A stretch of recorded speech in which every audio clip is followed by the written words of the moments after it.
Hola, buenos días. Soy Sara Hernández y hoy haremos un coloquio sobre la situación actual de la vivienda. Espero que lo disfruten. Un aplauso, por favor.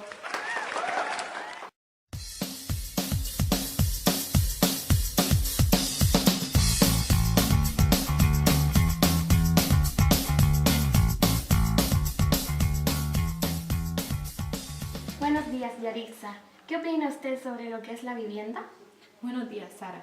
Pues la vivienda es un lugar cerrado, es una edificación que le proporciona refugio y le da privacidad y donde las personas realizan sus actividades diarias. Sin embargo, además de una edificación, pues es un derecho social al que todas las personas tienen que tener acceso por el hecho de ser ciudadanos.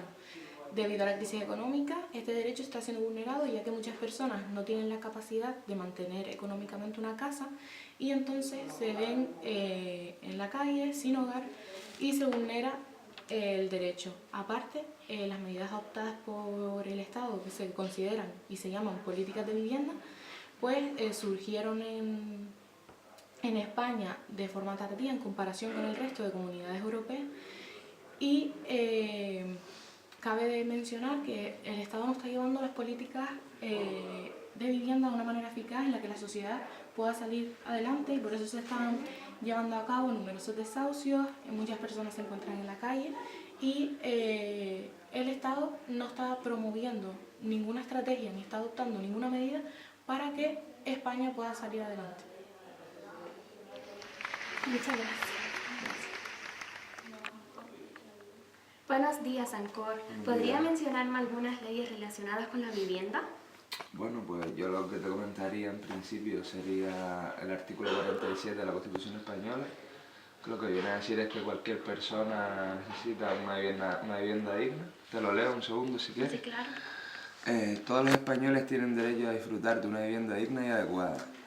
Los poderes públicos promoverán las condiciones necesarias y establecerán las normas pertinentes para hacer efectivo este derecho, regulando la utilización del suelo de acuerdo con el interés general para impedir la especulación.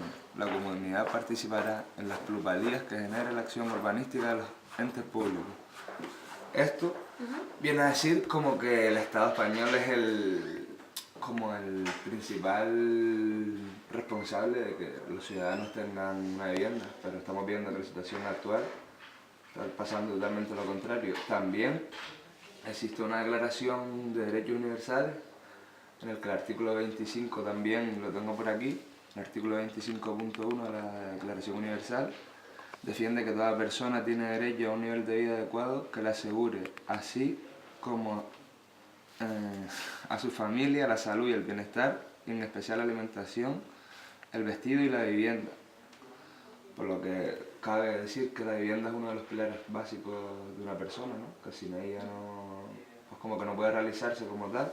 Pues además del artículo 47 de la Constitución y del 25 de la Carta de los Derechos Humanos, aparte también existe un artículo 11 del Pacto Internacional de Derechos Económicos y Sociales y Culturales, que lo que viene a decir es que cualquier persona y cualquier familia necesita una vivienda adecuada y que con el tiempo las condiciones de la vivienda siempre tienen que ir a mejor. Es decir, que al prolongarse tienen que ir a más. Y yo creo que eso es todo en cuanto a leyes actualmente. Ok, muchas gracias por su colaboración. Nada, a ti por invitarme. A continuación hablaremos sobre el movimiento Ocupa y las diferentes alternativas que se han propuesto en esta situación de crisis. Para eso contaremos con Yaritza, que nos contará sobre el movimiento Ocupa. Hola, Sara, otra vez. Pues el movimiento Ocupa se puede decir que es una contracultura con carácter político en la que defienden valores no comerciales y son valores muy críticos con la sociedad actual. Cabe mencionar que el movimiento Ocupa surgió en Gran Bretaña entre los años 60 y 70 y que en España, pues como siempre hay que mencionar, pues surgió más tarde gracias a la ayuda de las asociaciones vecinales y lo promovieron, lo llevaron a cabo gracias a que hubo una movilización debido a que había muchas personas sin hogar y querían cubrir esas necesidades que muchas personas no estaban pudiendo satisfacer, ya que el Estado no les proporcionaba esa ayuda. Entonces esas asociaciones vecinales pues le daban la mano a esos ciudadanos para que pudieran tener un hogar y poder refugiarse. Te voy a leer una reflexión llevada a cabo por Miranda en 1996, que es muy importante y creo que es necesario, que hay que tenerla en cuenta. Ocupar es una forma de pensar y actuar ante las cosas. Ocupar es no estar de acuerdo en el sistema, denunciar los abusos del poder y plantear una alternativa ante lo que no te guste.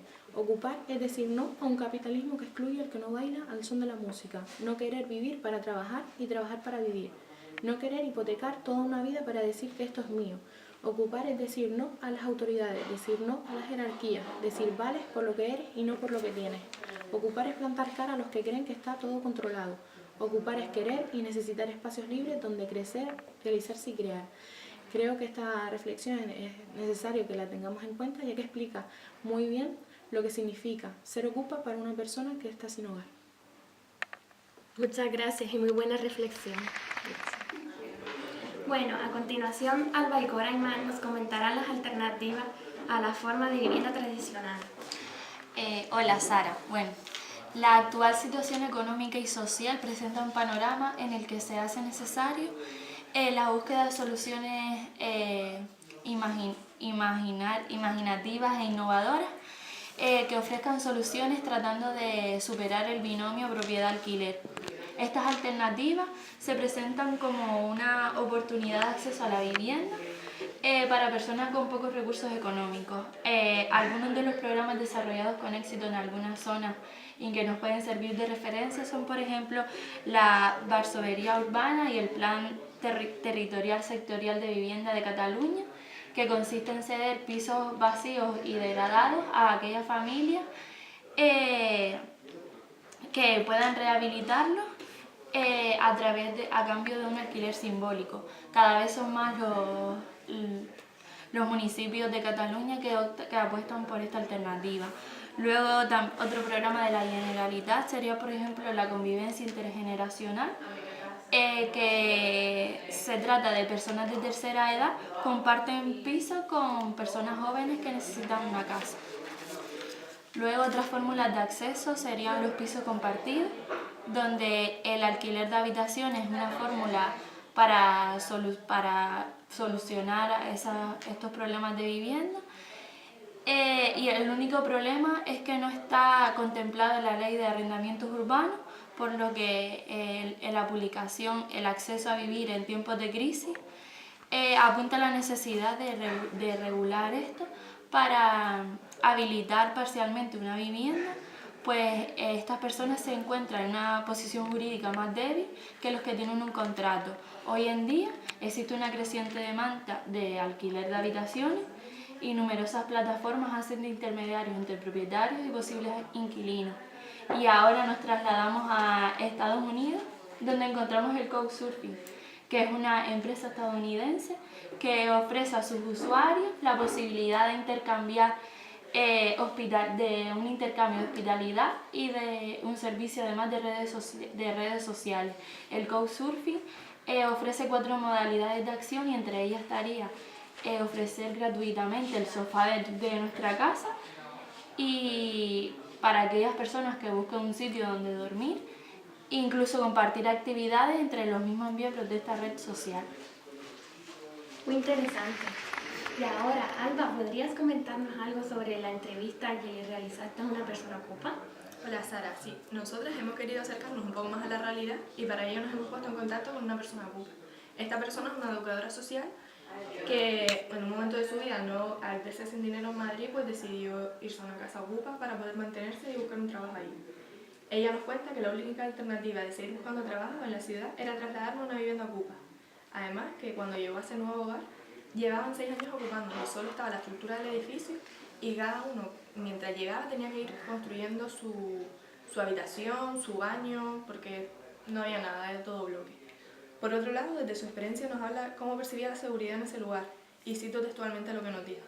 Generaba bastante incertidumbre e inseguridad, porque siempre existía la posibilidad de llegar a casa y encontrarnos con que la policía había ido a desalojarnos, porque es la constante de las casas ocupas, ¿sabes? Nunca se sabe en el momento en que pueda aparecer la policía. también nos hace referencia a los motivos por los que las personas se van a vivir a casas ocupas. Antes nos contaban que eran por ideología. Pues una persona era ocupa porque creía que no tienen por qué imponerle unos impuestos, sino que podían vivir donde quisieran. Pero ella nos contó que para ella y para muchos de los que vivían ahí no era de forma de ideología, sino era por necesidad. Nos cuentan, y cito: para mí no era una forma de vida, sino una manera de poder buscarme la vida en Madrid. Para otros compañeros era el ser ocupa era un tema ideológico, de principio porque lo llevaban muchos años viviendo así. Otros un poco por enfado con el mundo, pues han ido de ocupa porque no quieren pagar facturas, no quieren pagar impuestos, no quieren pagar nada y es su manera de protestar, pero para mí era simplemente una manera de sobrevivir en la ciudad y permitirme acceder a un trabajo en la capital y tener experiencia en Madrid. También nos habla del perfil que tienen los ocupas y nos dice que es muy variado, que también aparte de las casas ocupas tienen una parte social. Y aquí nos habló de los centros sociales ocupados, que son lugares que se intercambian ya sean materiales o actividades y los subvencionan los mismos ocupas a través de venta de alimentos, de ropa, y van formando mercadillos, cualquier cosa que pueda generar dinero para ellos mantenerse. Por último, como la compañera por ahí nos nombró, la entrevistada también participa en la red social Couchsurfing y mediante esta página online cada uno se hace un perfil y da a conocer sus gustos, las necesidades que tiene, dónde quiere ir y para qué quiere ir a ese lugar. Y es una forma de que las personas pues vayan a un sitio teniendo la seguridad de que no se van a quedar en la calle y que tienen a gente conocida. Y por último, destacar que en la actualidad es muy habitual que ocupen viviendas a medio construir o abandonadas, principalmente en las grandes ciudades, pero como nuestra entrevistada nos comentó, ya no se trata de ser ocupa por ideología, ahora se ocupa por necesidad, por la situación de crisis en la que nos encontramos actualmente. Muchas gracias por su colaboración. Bien, ahora Rubén, ¿podrías hablarnos sobre la situación de la vivienda en España? Por supuesto, Sara, la situación de la vivienda en España, debido a la crisis económica, se ha visto muy limitada, debido a los obstáculos que hay cada vez más para poder acceder a una vivienda.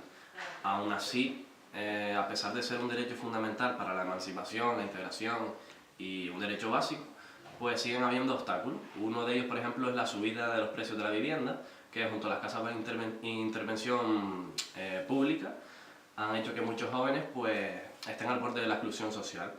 Y no solo social, sino residencial, ya que se ven mermadas sus condiciones para adquirir una vivienda. La exclusión se acentúa en dos elementos, ya puede ser la precariedad laboral o el retraso en la emancipación. Por lo tanto, la estabilidad laboral es una condición a día de hoy básica para poder tener una vivienda. Si tú no tienes una estabilidad laboral, no puedes tener unos recursos para poder permitirte una vivienda. Debido a esto, la emancipación es un desencadenante de la exclusión social. ¿Por qué? Porque la dependencia familiar cada vez es mayor, la carencia de un espacio de desarrollo propio y personal es mayor y sobre todo la falta de autoestima, entre otros aspectos. Por último, durante muchos años la promoción de la vivienda protegida pues cayó, igual que la burbuja inmobiliaria, y se vio limitada la posibilidad de acceso a la vivienda en importantes colectivos de nuestra población, sobre todo los jóvenes, que como ya dije antes, son los que más mermadas ven sus condiciones económicas. Y todo esto generó una alarma social que hizo que este fenómeno esté a día de hoy siendo un desencadenante conflictivo. ¿Qué ocurre en Canarias? Bueno, Sara, pues te comento, la situación en Canarias se supone que tiene una serie de objetivos prioritarios en las que su objetivo así general es que cualquier persona tenga una vivienda digna. También Canarias es la comunidad autónoma que más presupuesto emplea en las políticas de vivienda. Se propone, ¿sabes? Según van pasando los años, se propone que el número de beneficiarios de estas casas pues vaya en aumento. Y no sé, también te puedo decir que aparte de estas medidas existe un estado de bienestar que se supone que tenemos que cumplir y aparte de eso también hay que tener en cuenta que las personas tenemos necesidades sociales, económicas y fisiológicas, por lo tanto no tenemos que tener un techo donde poder vivir y gestionar nuestra vida. Muchas gracias. A ti. ¿Alguien podría hacer una crítica sobre la situación de la vivienda?